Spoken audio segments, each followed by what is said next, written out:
नमस्कार, मैं डॉक्टर राजकुमारी शर्मा आज आपके समक्ष में भाषा दक्षता में उसके ख पॉइंट संप्रेषण क्षमता में बात करूंगी, जिसे 3 भागों में वर्गीकृत किया गया है। पहला है कार्यालय पत्र, दूसरा है उसमें विज्ञापन और तीसरा है सृजनात्मक लेखन, जिसमें से पहला है कार्यालय पत्र लेखन। कार्यालय पत्र लेखन से हमारा तात्पर्य है कि पत्र द्वारा अपनी बात को दूसरों तक लिखकर पहुंचाने की उपयोगिता बढ़ती जा रही है। किसी भी कार्यालय, कामकाज संबंधी संस्था, कंपनी की सफलता हेतु सूचनाओं के आदान प्रदान में पत्रों की विशेष भूमिका रही है। समय के साथ साथ पत्र लेखन कि इस कला में भी अनेक परिवर्तन आए हैं। इसे हमें 3 भागों में वर्गीकृत किया है।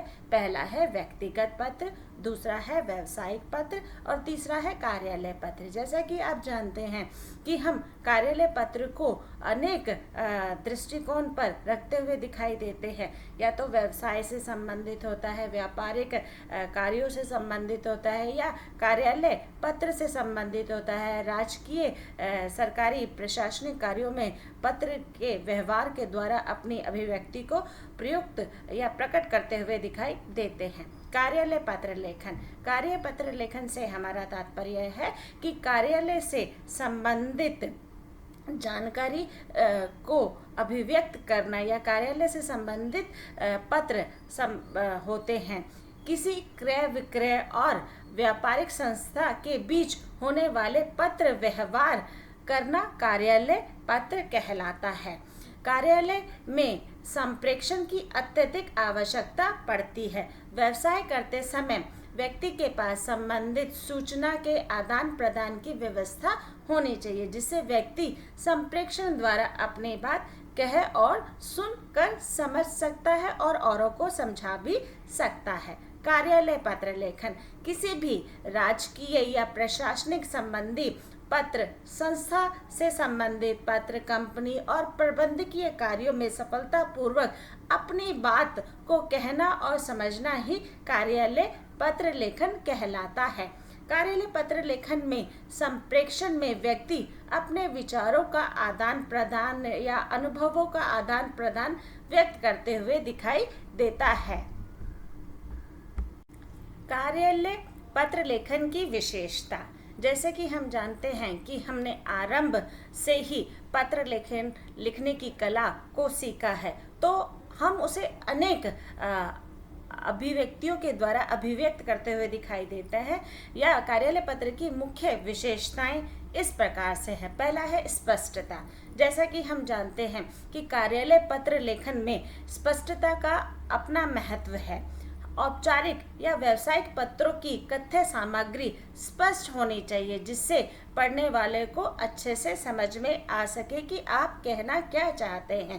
कहने का अर्थ है कि आप अपनी बात बहुत ही सरल सहज शब्दों में स्पष्ट करें, ताकि किसी भी तरह का कोई भी द्विअर्थी अर्थ वहाँ पर लेके ना जा सके। इसलिए अपने पत्र में स्पष्टता का रूप स्पष्ट करना अत्यंत आवश्यक है। दूसरा है इसमें एक रूपता। एक रूपता से हमारा तात्पर्य है कि जो आपके वाक्य हैं वो एक दूसरे से जुड़े हुए होने चाहिए, नहीं तो शब्दों में या वाक्यों में बिखराव आने की संभावना उत्पन्न होती है। एक रूपता का भाव होना अत्यंत आवश्यक है। वाक्य एक दूसरे से जुड़े होने चाहिए। पत्र में किसी भी तरह से किसी दूसरे अर्थ का अर्थ अभिव्यक्त नहीं होना चाहिए। इसमें एक रूपता का भाव होना अत्यंत आवश्यक है, नहीं तो यहाँ पर बिखराव की स्थिति उत्पन्न हो सकती है।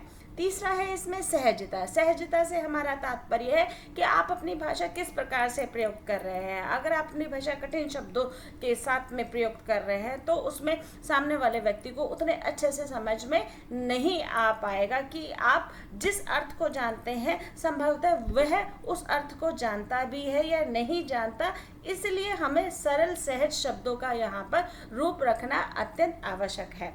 कृत्रिमता का भाव यहाँ पर उत्पन्न करने की आवश्यकता नहीं होनी चाहिए। कृत्रिमता से यह हमारा तात्पर्य है कि बनावटी रूप यहाँ देने की आवश्यकता नहीं है, अपनी बात सहजता से ही प्रयुक्त करें। चौथा है इसमें शुद्धता। शुद्धता से हमारा तात्पर्य है कि आप किस भाषा का प्रयोग कर रहे हैं और जिस भाषा का आप प्रयोग कर रहे हैं उसमें उच्चारण संबंधी शुद्धता का रूप रखना अत्यंत आवश्यक है। जो आप वर्तनी लिख रहे हैं उसमें शुद्धता का रूप रखना अत्यंत आवश्यक है कि आप कार्यालय पत्र लेखन में पत्र की नियम के अनुसार अभिव्यक्ति कर भी रहे हैं या नहीं कर रहे हैं, यानी कि कहाँ पर दिनांक आना चाहिए, कहाँ पर संबोधन आना चाहिए, इन बातों का हमें ध्यान रखना अत्यंत आवश्यक है। पांचवा है इसमें संक्षिप्तता। संक्षिप्तता से हमारा तात्पर्य है कि अपनी बात को बहुत ही संक्षिप्त शब्दों में कही जाए। ये नहीं होना चाहिए कि आप अनावश्यक शब्दों का वहाँ पर प्रयोग करें या वर्णनात्मक शब्दों का वहाँ पर प्रयोग करें या विस्तरात्मक रूप में उसकी अभिव्यक्ति दें। अपनी बात कार्यालय पत्र लेखन में बहुत ही सूक्ष्म रूप से कहनी चाहिए। वाक्यों में किसी भी तरह के अनावश्यक शब्दों का रूप स्वरूप नहीं होना चाहिए। अगला है इसमें शिष्टता और विनम्रता, क्योंकि हम समाज में रहते हैं और समाज में रहते हैं तो हम अपना शिष्ट रूप वहाँ पर अभिव्यक्त करना चाहते हैं। अपनी भाषा में हम शिष्टता और विनम्रता का रूप रखना चाहते हैं। हम वहाँ पर कोई आदेश का रूप नहीं पारित करते हुए दिखाई देने चाहिए, क्योंकि अपनी बात जब भी हम किसी दूसरे व्यक्ति के सामने प्रस्तुत करते हैं तो वहाँ पर शिष्टता और विनम्रता का भाव होना अत्यंत आवश्यक है। अगला है इसमें मौलिकता। मौलिकता से हमारा तात्पर्य है कि जो आप बात कह रहे हैं वह अपने शब्दों में वहाँ पर कहें। ऐसा ना हो कि आप किसी दूसरे व्यक्ति के शब्दों का वहाँ पर प्रयोग करें, वह मौलिकता का रूप स्वरूप नहीं रह जाएगा। जब आप अपनी बात अपने शब्दों वाक्यों के अनुसार कहेंगे वहाँ पर मौलिकता की बात कही जाएगी। कहने का तात्पर्य है कि अगर आपने किसी दूसरे पत्र को देखते समय उसके वही भाषा का वहाँ पर प्रादुर्भाव कर दिया, रटी रटाई भाषा को वहाँ पर प्रयोग कर दिया, तो वहाँ पर मौलिकता का अभाव उत्पन्न हो जाएगा। आकर्षक बाह्य रूप, कहने का तात्पर्य है जब भी हम अपनी भाषा का प्रयोग करते हैं या अपने शब्दों को एक लिखित रूप में प्रकट करते हैं तो उसमें प्रस्तुतिकरण का मूल रूप से महत्व होता है। पत्र की भाषा आकर्षक एवं प्रभावशाली होनी चाहिए और प्रेजेंटेशन का, जैसे मैंने बताया कि बहुत महत्व है, प्रस्तुतिकरण का बहुत महत्व है। तो अपनी भाषा और अपने शब्दों को इस तरह से एक रूप में पिरोकर लिखिए कि वह बहुत ही सुंदर और आकर्षक लगे।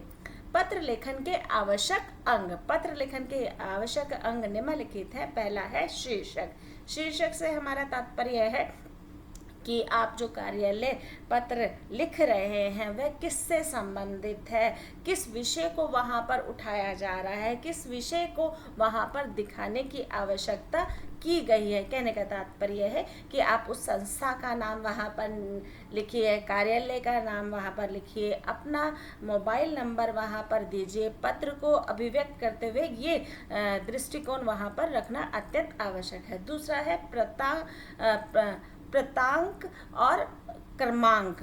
प्रतांक और क्रमांक से हमारा तात्पर्य है कि जो पत्र आप वहाँ पर प्रस्तुत कर रहे हैं, क्योंकि सारे सरकारी पत्र लेखन में वहाँ पर आप उसकी संख्या और उसके रूप को वहाँ पर अभिव्यक्त कर रहे हैं, तो सरकारी पत्र लेखन की एक महत्वपूर्ण अभिव्यक्ति है। जैसे कि आपने देखा होगा कि अगर कोई आपको नौकरी मिलती है तो वहाँ पर पत्र संख्या लिखी हुई होती है, तो उस पत्र का वहाँ पर रूप स्वरूप भी रख सकते हैं। साथ ही साथ आपको क्रमबद्धता का आधार वहाँ पर स्पष्ट करना चाहिए। क्रमबद्धता से हमारा तात्पर्य है कि आपको सीरियल वाइज अपनी बात कहनी चाहिए। एक वाक्य दूसरे वाक्य से कनेक्ट होना अत्यंत आवश्यक है। तीसरा है इसमें तिथि।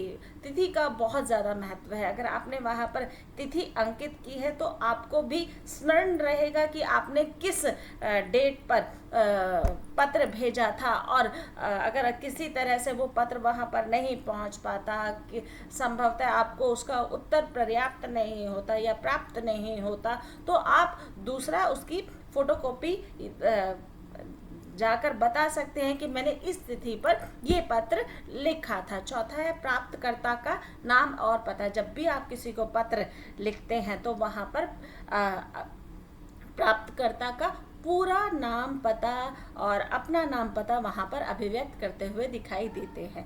पांचवा है इसमें संबोधन। संबोधन से हमारा तात्पर्य है कि आप जिस व्यक्ति को संबोधित कर रहे हैं उसे शिष्ट शब्दावली में प्रयोग करिए, जैसे मान्यवर हो गया, महोदय हो गया। तो इस तरह के संबोधन देना अत्यंत आवश्यक है।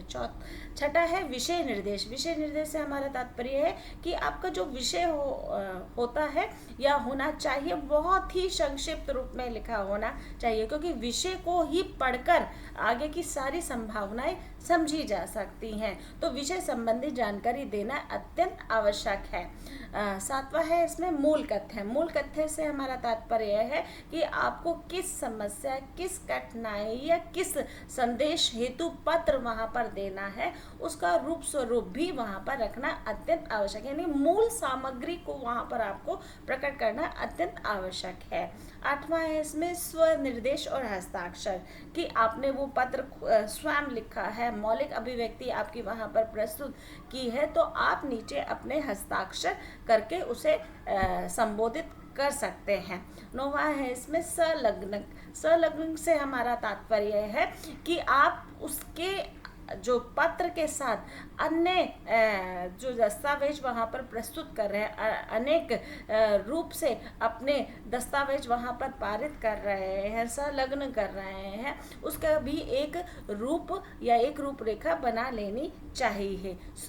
10वां है इसमें सूचनार्थ प्रतिलिपि। सूचनार्थ प्रतिलिपि से हमारा तात्पर्य है कि आपने जो सूचनाएं वहाँ पर दी है उसकी आप एक फोटोकॉपी कराकर आवश्यक रूप से रखिए, या उसके साथ भी आप संलग्न करके वहाँ पर रसीद या फिर रिसीव वहाँ पर करा सकते हैं, जिससे कि उनको भी पूरी तरह से यहाँ पर पारित हो जाए और आपको भी यहाँ पर उस रूप स्वरूप का भाव अभिव्यक्त हो पाए कि मैंने वो पत्र वहाँ पर पहुँचा दिया है और उसके समक्ष मैंने रसीद भी यहाँ पर ले ली है कि अगर किसी भी कारण वो पत्र का उत्तर नहीं आता तो हम वहाँ पर जाकर इस पत्र की फोटोकॉपी वहाँ पर दिखा सकते हैं कि इस तिथि के अनुसार हमने ये पत्र वहाँ पर भेजा था।